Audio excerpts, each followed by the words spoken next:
Viewers' discretion is advised. Silent Hill Revelations is the sequel movie you never want to get. Everything that made the first installment great, and is still being enjoyed today, just isn't in this movie. From ugly cheap sets to cardboard cutout acting, my most favorite thing about this movie is that it makes little to no sense. It's a film that makes you wonder, do you care about Heather's story, or could you spend your time elsewhere?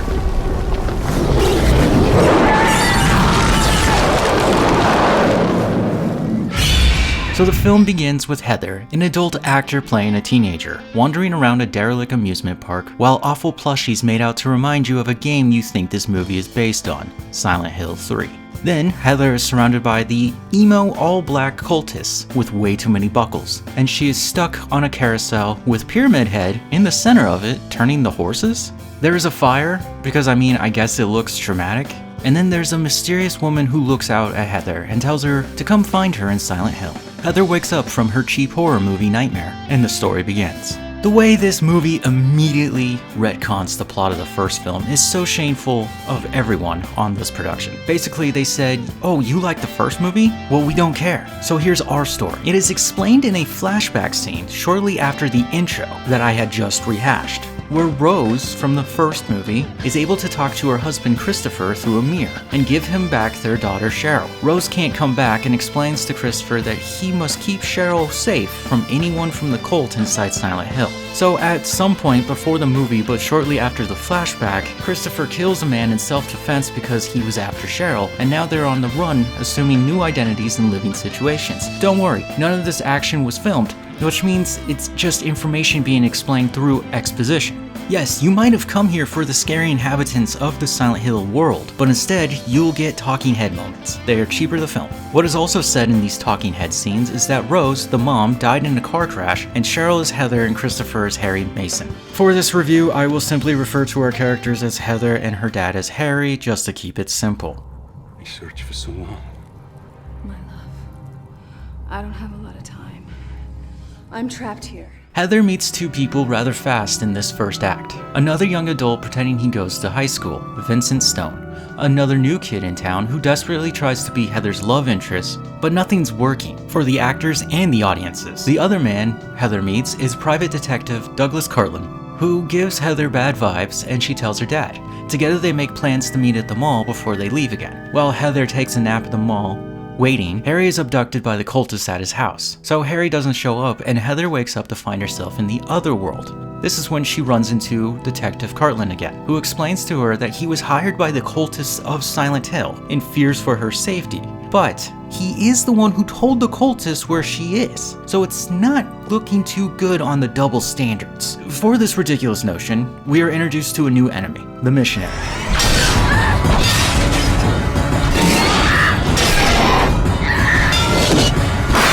The missionary appears throughout the film, and it isn't always the best to see, thanks to this movie using the lowest quality of CGI to make its 3D. But I got a good look at it online, and I can say it isn't real Silent Hill material. It looks more like a Cenobite from Hellraiser.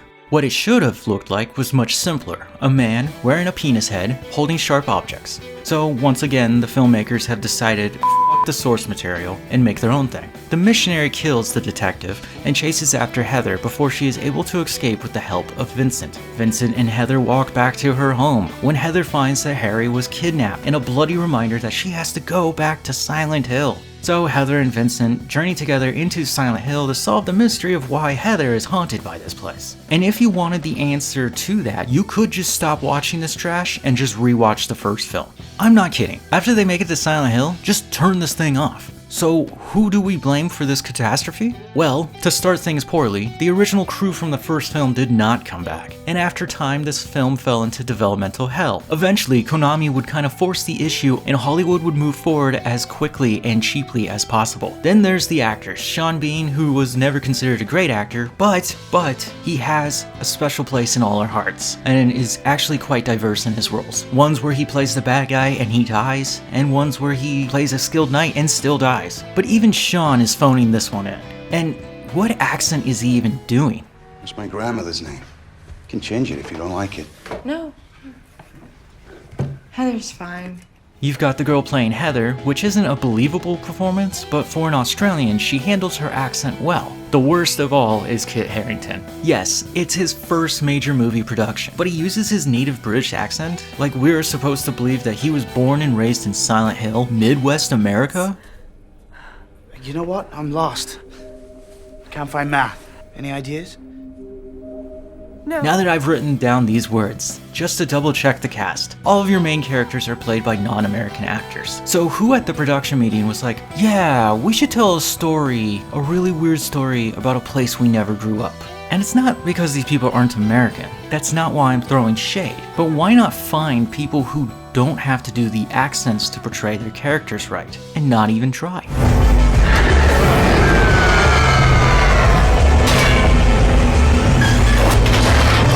Next are the monsters. We already talked about the missionary, but you also get the nurses again. Who doesn't like a sexy, butterface, skimpy nurse outfit monster trying to kill you? They serve no real plot purpose. At one point, Heather runs into another monster called Lobotomy, an emaciated man with no face, just a nasty gap with teeth.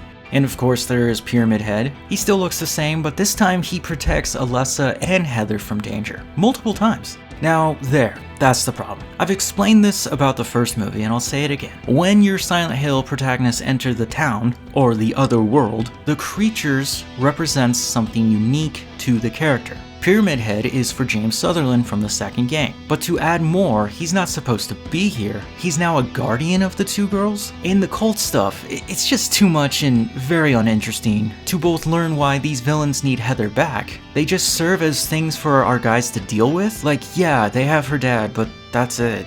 Another addition to adapting monsters is Leonard Wolf, the former cult leader, being held in the basement of a sanatorium. While you can clearly see they didn't even try to get this one to look right, the real kicker is how easily Heather defeats this guy. She just rips the seal of Metatron out of him and he just goes poof. So this movie came out in 2012 and was released in 3D. Obviously, here in 2026, nobody watches movies in 3D, so you have to endure the bad CGI moments that always look like they were added on top of the filmed image and never entwined within it. There's a horrible moment in the middle of the Silent Hill adventure, when Heather comes across Delilah, the actual mother of Alessa, who explains all the horrible things done to her little girl through flashbacks of the first film. The thing is that the first film was 6 years ago at this point, and technology has changed. What I mean by that is the first Silent Hill movie was shot on film, because that was the industry standard. This one was shot on digital. When you cut between the footage of both of them, you can see how washed out this movie is, and how the digital cleanliness actually hurts the grimy environment of Silent Hill. Also, thanks for wasting my time and reminding me of things I already know. I don't know that many people who'd be watching this movie who didn't see the first one.